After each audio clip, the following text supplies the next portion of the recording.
students, so here the aromatic halogen compounds are converted into amino compound upon heating with a high temperature. In the presence of cuprous salt, we can get aniline. Here, example for chlorobenzene undergoes reaction with ammonia in the presence of cuprous salt on heating to produce the aniline. Okay, this method it is mainly used for the industrial method since it is required the high temperature, students. Okay. So, reductive amination of aldehydes and ketones. Reductive amination of aldehydes and ketones or reductive amination of carbonyl compounds. Aldehydes and ketones treatment with hydrogen and ammonia in the presence of catalyst, that is Raney nickel, to give the amines. This process it is known as reductive amination. Okay. Aldehydes and ketones on treatment with hydrogen and ammonia under pressure. Okay, in the presence of catalyst, that is Raney nickel. To give the primary amines. This process it is known as reductive amination. Okay, students, you see the reaction. Aldehydes undergoes reaction with ammonia. The elimination of water it is producing the imine Schiff bases.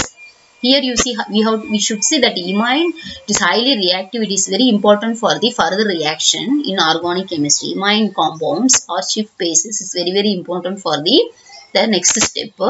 We can synthesize the further compounds.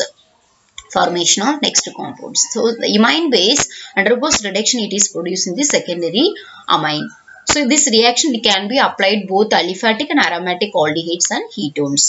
Here you see the ketone also undergoes reaction with ammonia. It is producing the imine base secondary amine. So aldehyde it is giving the primary amine, ketone it is giving the secondary amine. So students, here the both aliphatic and aromatic aldehydes, here both aliphatic and aromatic aldehydes and ketones, the reaction can be applied.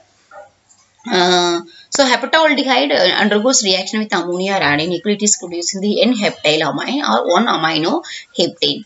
Next, the ketone, that is butanone or methyl ethyl ketone, undergoes reduction with ammonia and hydrogen nickel. It is producing the 2-aminobutane. Next, reduction of acyl halides.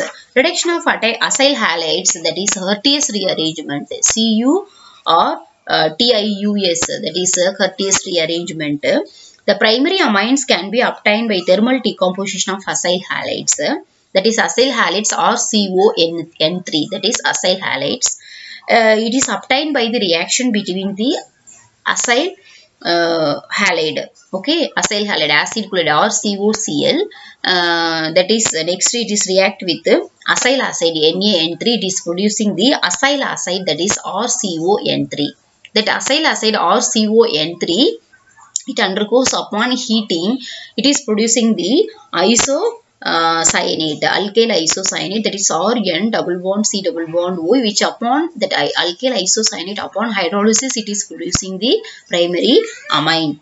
This rearrangement it is known as Curtius rearrangement, students. So students, you have to listen here that acyl chloride, that is RCOCl, it is a reaction with acyl acid, that is NaN3 reaction. It is producing the acyl acid, okay, that is RCON3. That RCON3, that is okay, acid chloride, acyl halide reaction with NaN3, that is sodium acid, okay, a reaction it is producing the acyl acid RCON3.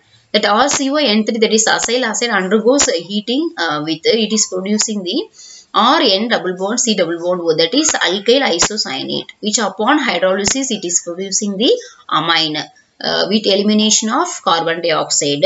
This rearrangement it is known as Curtius rearrangement. Okay, primary amine can be obtained by thermal decomposition of acyl acid, that is acyl acid, it is RCON3, obtained by the reaction between the acyl halide and sodium acid. Okay, when acyl acid is heated in an inert solvent, it eliminates the molecule of nitrogen with a simultaneous rearrangement to form an alkyl isocyanate. That alkyl isocyanate, which upon hydrolysis gives the primary amine. This rearrangement it is known as Curtius rearrangement. Okay, next from phthalimide. We can get from phthalimide we can synthesize aliphatic amines. From phthalimide, it is another name, it is Capriel phthalimide reaction. Aliphatic primary amines can be prepared in pure state from alkyl halide. By this method, thaliamide is treated with alcoholic KOH to form potassium thaliamide, which treated with an alkyl, when treated with alkyl halide gives N-alkyl thaliamide. Okay, upon hydrolysis, it is producing the primary amine. You see here, students, thaliamide undergoes reaction with alcoholic potassium hydroxide, potassium salt of thaliamide. That is, that hydrogen, it is replaced by potassium. That potassium salts of thaliamide again react with alkyl halide RX. That potassium replaced by the alkyl group. So that alkyl thaliamide, it undergoes hydrolysis in the presence of acidic medium. It is producing the phthalic acid and primary amine. Here, what is the mechanism? Thaliamide is acidic as the anion obtained by the release of a proton is highly resonance stabilized. Okay, it can therefore so easily react with alcoholic KOH, giving it a potassium salt. So this method, it is suitable for preparation of aliphatic amines. It has a special advantages that only primary amines are formed without simultaneous formation of secondary and tertiary amine. Okay, so this is because thaliamide has only one replaceable hydrogen atom attached to the nitrogen. So it is special for synthesis of primary aliphatic amines. Okay, so thank you, students. See you again next class.